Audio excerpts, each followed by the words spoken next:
नमस्कार, DPK news के खास प्रोग्राम वार्ड का मुखिया में आपका स्वागत है।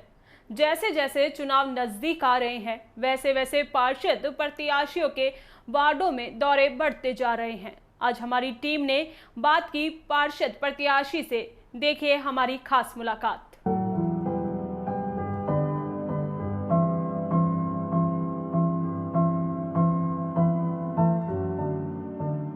स्वागत है आपका डीपीके न्यूज़ में। और आज हम पहुंचे हैं हमारे स्पेशल प्रोग्राम के तहत वार्ड नंबर 38 में, जहां से निर्दलीय पद से पार्षद की उम्मीदवार जितेंद्र शर्मा से हम बात करेंगे। तो सर, सबसे पहले तो आपका स्वागत है हमारे चैनल में। बहुत बहुत धन्यवाद आपका। सर, किन किन मुद्दों को लेकर आप पब्लिक में चुनाव के लिए मतों के लिए जा रहे हैं? सबसे बड़ा तो एक हमारा मुद्दा है यहाँ पर आवारा पशुओं को लेकर के। तकरीबन अगर हम उनकी गिनती करें तो रात्रिकालीन में 200 आवारा पशु यहाँ पर इकट्ठे हो जाते हैं, जो रात भर वो धमा चौकड़ी मचाते हैं। गाड़ियाँ अगर बाहर खड़ी है वो टूटती है, अगर कोई आम जनता जा रही है उसको चोट पहुँचती है। अभी रिसेंटली ही यहाँ पर 2 महिलाओं के साथ में ऐसा हादसा हुआ है जो कोमा से अभी बाहर आई है और बेड रेस्ट पर है। तो इसलिए सबसे बड़ी समस्या हमारा आवारा पशुओं को लेकर के है। उसके बाद में पार्कों में 24 घंटे गार्ड की हम लोग व्यवस्था कराएंगे। कचरा गाड़ी नियत समय पर आपके घर पहुंचे, इसके लिए हम प्रयास करेंगे। हर कचरा गाड़ी के साथ एक सहायक जो आपसे कचरा लेकर गाड़ी में डाले, इसके लिए भी हम प्रयास करेंगे। उसके बाद में नलों के पानी का प्रेशर कई जगह पर कम है, कई जगह पर समुचित पानी की व्यवस्था नहीं है, उसके लिए भी हम भरपूर प्रयास करेंगे। उसके बाद में जिन मकानों के पट्टे जेडीए या नगर निगम से लेने में रह गए हैं, उन्हें हम दिलाने का प्रयास करेंगे। उसके बाद में वरिष्ठ जनों की सुविधा का हम पूर्ण प्रयास करेंगे। इसके अलावा असामाजिक तत्वों पर पूर्ण तरह से प्रतिबंध लगाने के लिए या अंकुश लगाने की हम कोशिश करेंगे।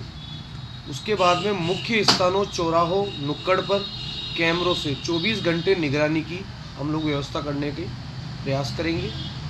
उसके बाद राशन वितरण की भी यहाँ पर बहुत अनियमितताएं देखी जाती है, इसके लिए भी हम समुचित व्यवस्थाएं कराएंगे। इसके बाद समय समय पर प्रबुद्धजन और महिलाओं की समस्या सुनवाई के लिए सभा का आयोजन एवं निवारण, इसके लिए भी हम लोग प्रयास करेंगे।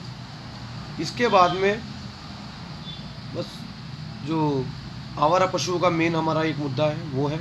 उसके बाद शमशान के अंदर, शमशान घाट जो मोक्ष धाम है हमारा, उसके अंदर भी कई अभी तक टीन शेड वगैरह ख़राब हो गए हैं, या लकड़ियाँ जो रखी जाती है उसके लिए बरसात में वो भीग जाती है, उसके लिए टीन शेड नहीं है, उसके लिए भी हम कोशिश करेंगे। एक हमारा जो पार्क है, एक ही पार्क है परिवहन नगर में, उसके में बोरिंग ख़राब है, कई सालों से वो बंद पड़ा है, तकरीबन 3-4 साल वो हो गए हैं, तो हमें वहाँ पर पानी की सुविधा मुहैया नहीं हो पाती है।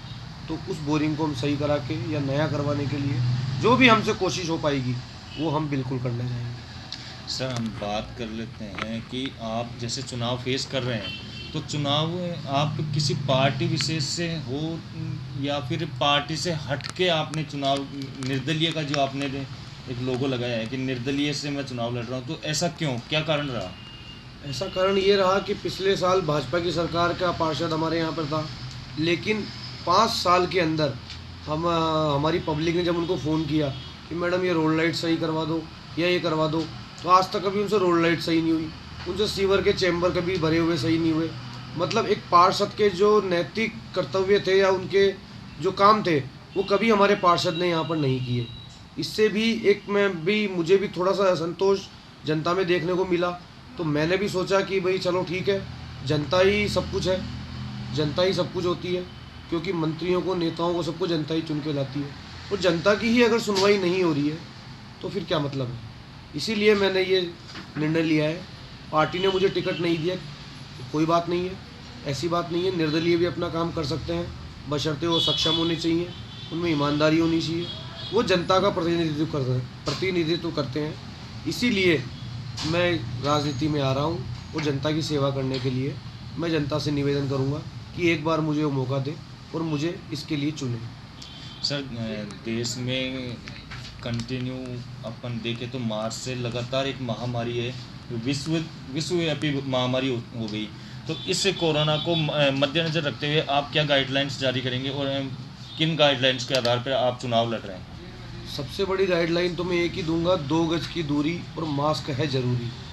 जब तक हमारे हिंदुस्तान में या पूरे विश्व में कोरोना की दवाई नहीं बन जाती या उसकी वैक्सीन नहीं बन जाती, मैं जनता से भी अपील करूंगा, सभी से अपील करूंगा कि वो मास्क को हमेशा अपने मुंह पर लगा के रखें। यही मैं जनता से कहना चाहूँगा। जब भी वो बाहर से आए, बार बार अपने हाथों को धोएं। बाहर अगर वो ज़्यादा समय बिता कर आ रहे हैं तो कपड़ों को बाहर ही खोल दें, स्नान करके अच्छी तरह साबुन से उसके बाद अंदर जाएं। अगर आपको कोई सर्दी जुकाम बुखार की कोई अंदेशा लगता है तो डॉक्टर को ज़रूर दिखाएं। दोबारा मैं यही कहना चाहूँगा, 2 गज की दूरी और मास्क है ज़रूरी। अभी मास्क ही कोरोना की दवाई है, बस और कुछ नहीं। तो ये थे हमारे साथ में वार्ड नंबर 38 से जितेंद्र शर्मा जी। मैं दीपक शर्मा, कैमरामैन राजीव के साथ। देखते रहिए डीपीके न्यूज़। फिलहाल खास मुलाकात में बस इतना ही। देखते रहिए डीपीके न्यूज़। नमस्कार।